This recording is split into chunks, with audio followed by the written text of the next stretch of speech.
আসসালামু আলাইকুম রহমতুল্লাহ। হাসিনা বিরোধীদের, আওয়ামী লীগ বিরোধীদের মোহ ভাঙতে 9 মাসও লাগলো না, তার ভেতরে এই মোহ ভঙ্গ হয়ে গিয়েছে। হাসিনা বিরোধী যেসব সোশ্যাল অ্যাক্টিভিস্ট ছিল তাদের মধ্যে অন্যতম একজন নাজমুত সাকিব, নাগরিক টিভির শাহেদ আলম সহ আরও অনেকে। এখন এই নাজমুত সাকিবই শেখ হাসিনাকে ইউনুসে বেটার মনে করেন বা ইউনুসে ভালো মনে করেন, এবং ইউনুসকে নিয়ে যে মন্তব্য নাজমুত সাকিব করেছে তার বক্তব্যটাই আপনাদেরকে আমি শোনাবো।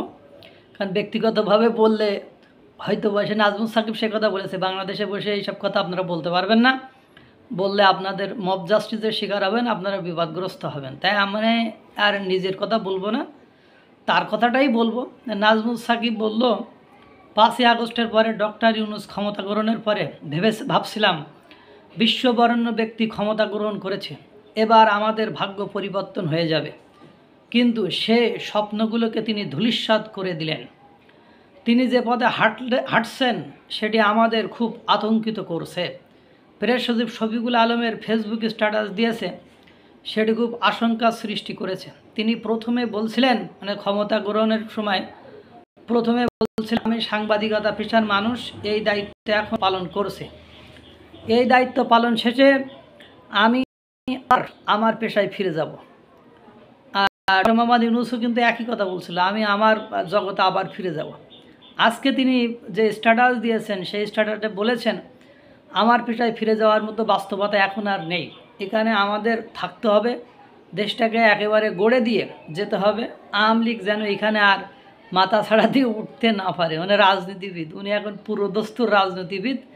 এবং ওই যে কথা হলো, মানে মানুষ হারাম কাজ আরও বড় হারাম বেশি করে কি, যখন সেই হারাম থেকে তার ফিরে আসার আর কোনো উপায়ান্তর না থাকে, যখন দেখে যে এইখান থেকে ফিরে গেলে আমার মৃত্যুদণ্ড, ফাঁসি, নতুবা আমাকে আজীবনের জন্য ওই যে ফখরুদ্দিন মঈনুদ্দিনের মতো সেই যে গেলেন আর ফিরে আসতে পারলেন না।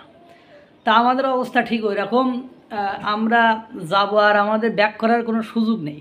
এই জন্য যতদিন পারি কষ্ট হলে একটু লুটিপুটি খাই, লুটুপুটু করিনি, একটু ক্ষমতার স্বাদ গ্রহণ করিনি। সাজসার শুনতে তো ভালোই লাগে, যাদেরকে একসময় আমি সাজসার করতাম তারা এখন আমাকে সাজসার করে পানাই।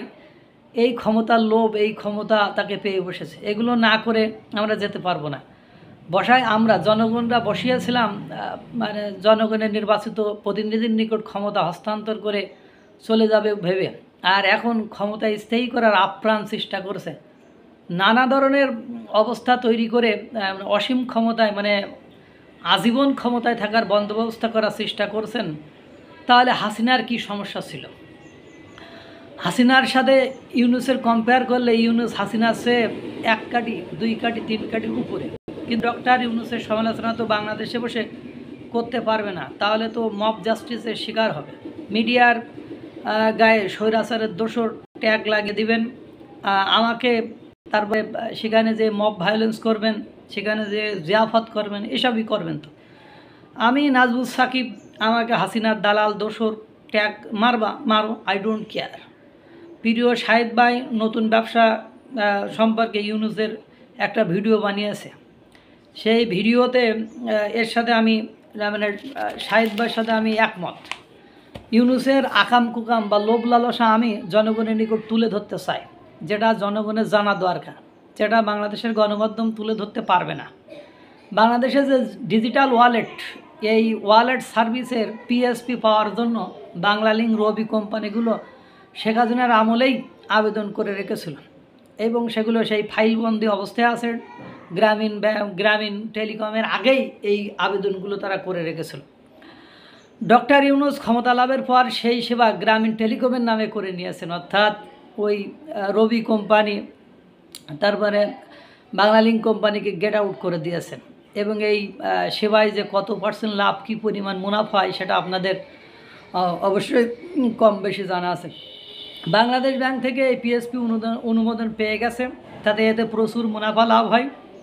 আমাদের দেশে যে আদম ব্যবসা, অর্থাৎ জনশক্তি রপ্তানি সনদ, ডক্টর ইউনুসের ক্ষমতা লাভের পরে গ্রামীণ প্রতিষ্ঠানের নামে দিয়ে দিয়েছেন। গ্রামীণ ইউনিভার্সিটি অর্থাৎ গু ইউনিভার্সিটির অনুমোদনও তোমার দেওয়া লাগবে। আর এর বোর্ড অফ ট্রাস্টিতে আছে তার ছোট ভাই ইব্রাহিম, তারপর লামিয়া মোর্শেদ তার আত্মীয়। স্বাস্থ্য পরিবার পরিকল্পনা উপদেষ্টা করা হয়েছে নুরজান বেগমকে। ইনি স্বাস্থ্য সম্পর্কে কোনো ধারণা নেই, ইনি সাবেক গ্রামীণ ব্যাংকের পরিচালক, তারাকে উনি বসিয়ে দিয়েছেন। নিজের ভাইয়ের ছেলে জাহাঙ্গীর আলমকে উপপ্রেস সচিব পদে বসিয়ে দিলেন। স্বরাষ্ট্র মন্ত্রণালয়ের খোদাবক্স তার সাইডগাঁয়ের ভাই। গ্রামীণ ব্যাংকের উপর সরকারের কর্তৃত্ব কমিয়ে দিলেন 25% থেকে শেয়ার 10% করলেন। তার গ্রামীণ কল্যাণে 666 কোটি টাকার যে রায় ছিল সেটা বাতিল করে দিলেন। চরিত্রগত দিক দিয়ে হাসিনা ইউনিসেফে বেটার ছিল বলে মনে হচ্ছে। এরকম আত্মীয়করণ, এরকম নিজের স্বার্থ চরিতার্থকরণ আর কে রেখে করার সাহস আর কে রেখেছে? চট্টগ্রামের এক এস আলমের এস আলম দেশের 12টা বাজিয়ে দিয়েছে, আর এক ইউনুস লুটে পুটে খেয়ে দেশের 12টা বাজিয়ে দেবে। আপনারা ডক্টর ইউনুসকে থামান, বলেন যে ডক্টর ইউনুসের কর্মকাণ্ডে আপনারা লজ্জিত। এই ডক্টর ইউনুস যা শুরু করেছে এতে করে আমাদের দেশের অস্তিত্ব সংকট বিপন্ন, আমরা হতাশাগ্রস্ত। এবং তিনি যে আত্মীয়করণ, তিনি যে সম্পদ লোভী, আমার কথা না, এগুলো নাজমুত সাকিবের নাগরিক টিভিতে যে দেখেন যে তিনি যে সম্পদ লোভী, ওনার মতো লোভ আর কারণ নেই। উনি ওনার নামে সকল মামলা প্রত্যাহার করে নিয়েছেন, অথচ এই সোশ্যাল অ্যাক্টিভিস্ট এদের নামে কোনো মামলা প্রত্যাহার হয়নি। এ হলো অবস্থা। চলতে থাকুক, আরও কিছুদিন থাকুক। যারা 5 বছর চাচ্ছে তাদের তো দরকার, তারাও এই সুযোগ সুবিধা পাচ্ছে। যারা 5 বছর ডক্টর মোহাম্মদ ইউনূসকে ক্ষমতা রাখতে চায় তারাও এই সুযোগ সুবিধা পাচ্ছে। এই জন্যই তারা এই কথা বলছে। আল্লাহ তাআলা সকলকে ভালো রাখুক, সুস্থ রাখুক। আসসালামু আলাইকুম ওয়া রাহমাতুল্লাহ।